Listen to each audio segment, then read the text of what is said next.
ಆ, ಸಾಲುಮರ ತಿಮ್ಮಕ್ಕ ಅವರಿಗೆ ಈಗ ವಯಸ್ಸೆಷ್ಟು ಅಂತ ನಿಮ್ಮೆಲ್ರಿಗೂ ಗೊತ್ತಿದೆ, 112 ವರ್ಷ.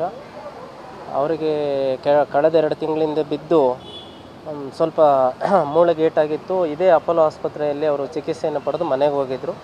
ಕಳೆದ ಒಂದು 3 ದಿನದಿಂದ ಅವರಿಗೆ ಉಸಿರಾಟದ ಸಮಸ್ಯೆ ಭಾಳ ಆಗಿತ್ತು. ಅವರು ಬೇಲೂರಲ್ಲಿದ್ದರು. ಬೆಂಗಳೂರು ಮನೆ ವಾಸಕ್ಕೆ ಒಂದು ಸ್ವಲ್ಪ ಅಸ್ತವ್ಯಸ್ತ ಇದ್ದಿದ್ದರಿಂದ, ವಾಸಕ್ಕೆ ಯೋಗ್ಯವಾಗಿ ಇಲ್ಲದೆ ಇರೋದರಿಂದ ಅವರು ಹಾಸನ ಜಿಲ್ಲೆ ಬೇಲೂರು ತಾಲೂಕು ಬಳ್ಳೂರಲ್ಲಿದ್ದರು. ಅಲ್ಲಿ ಉಸಿರಾಟದ ಸಮಸ್ಯೆ ಜಾಸ್ತಿ ಆಗಿದ್ದ ಕಾರಣ ನಾವು ಆಂಬುಲೆನ್ಸ್ ಮೂಲಕ ಇಲ್ಲಿ ಕರ್ಕೊಂಡು ಬಂದಮೇಲೆ ಅವರು ನಮ್ಮ ಅಪೋಲೋ ಆಸ್ಪತ್ರೆಗೆ ಅವರು ಯಾವಾಗಲೂ ತೋರಿಸೋದು ಇಲ್ಲಿ ಜಯನಗರಲ್ಲಿ. ಕಳೆದ 10-12 ವರ್ಷದಿಂದ ಇಲ್ಲೇ ತೋರಿಸ್ತಾ ಇದ್ದಾರೆ.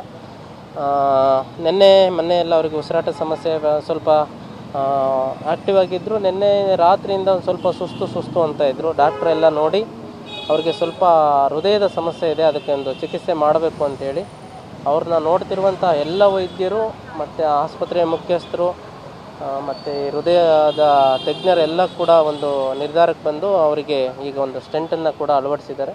ತಿಮ್ಮಕ್ಕ ಅವರು ಸ್ಟೇಬಲ್ ಆಗಿದ್ದಾರೆ, ಚೆನ್ನಾಗಿದ್ದಾರೆ. ಅವರು ಈಗ ಗಂಜಿ ಕುಡಿಸಿ ನಾನು ಹೊರಗಡೆ ಬಂದಿದ್ದೀನಿ. ಅವರಿಗೆ ಐಸಿಯುಲಲ್ಲೇ ಇದ್ದಾರೆ. ನಾನು ಜನರಲ್ಲಿ ವಿನಂತಿ ಮಾಡ್ಕೊಳ್ಳೋದು ಇಷ್ಟೇ, ಯಾರಿಗೂ ಕೂಡ ನೋವು ಆಗಬಾರ್ದು. ಕೆಲವರು ತಿಮ್ಮಕ್ಕ ಅವರಿಗೂ ನನಗೂ ನೋವು ಕೊಡಬೇಕು ಅಂತಲೇ ಇದ್ದಾರೆ ಅಂದ್ಕೊತೀನಿ. ಯಾಕಂದರೆ ಭಾಳ ಸಮಯದಿಂದ ಇದು ಆಗ್ತಾನೇ ಇದೆ, ರಿಪೀಟ್ ಆಗ್ತಾನೇ ಇದೆ. ಒಂದಲ್ಲ ಒಂದು ಏನಾದರೂ ಒಂದು ಮಾಡಲಿಕ್ಕೆ ಪ್ರಯತ್ನ ಮಾಡ್ತಿರ್ತಾರೆ. ಇದು ಆಗಬಾರ್ದು. ಯಾಕೆಂದರೆ ತಂದೆ ತಾಯಿ ಅಂದರೆ ಎಲ್ರಿಗೂ ಒಂದೇ. ಸಾಲುಮರದ ತಿಮ್ಮಕ್ಕ ಅಂದರೆ ಜಗತ್ತಿಗೆ ಅವ್ರ ತಾಯಿ, ಈಗ ಜಗತ್ತಿಗೆ ತಾಯಿ ಅವರು. ವೃಕ್ಷಮಾತೆ, ನಮ್ಮ ಕರ್ನಾಟಕದ ತಾಯಿ, ಪ್ರತಿಯೊಬ್ಬರ ಮನೆ ಅಜ್ಜಿ. ತಿಮ್ಮಕ್ಕ ಒಬ್ಬರ ಮನೆ ಅಜ್ಜಿ ಅಲ್ಲ, ಅವರು ಪ್ರತಿಯೊಬ್ಬರ ಮನೆ ಅಜ್ಜಿ. ಅವರು ಆರೋಗ್ಯವಾಗಿದ್ದಾರೆ.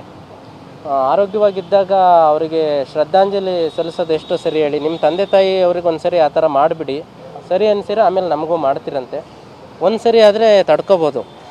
ಒಂದಲ್ಲ ಒಂದು ರೀತಿ ಈ ಥರ ನಮಗೆ ಮಾನಸಿಕವಾಗಿ ಹಿಂಸೆ ಕೊಡಬೇಡಿ ದಯಮಾಡಿ. ನಾನು ಎಲ್ಲರಲ್ಲಿ ಮನವಿ ಮಾಡ್ಕೊಳ್ಳೋದಿಷ್ಟೇ, ಅವ್ರನ್ನ ನೋಡಬೇಕು ಅಂತ ಭಾಳ ಜನ ಕಾಯ್ತಾ ಇರ್ತಾರೆ. ಅವರಿಗೆ ಆರೋಗ್ಯವಾಗಿದ್ದಾರೆ, ಆರೋಗ್ಯವಾಗಿ ಮನೆಗೆ ಬರ್ತಾರೆ.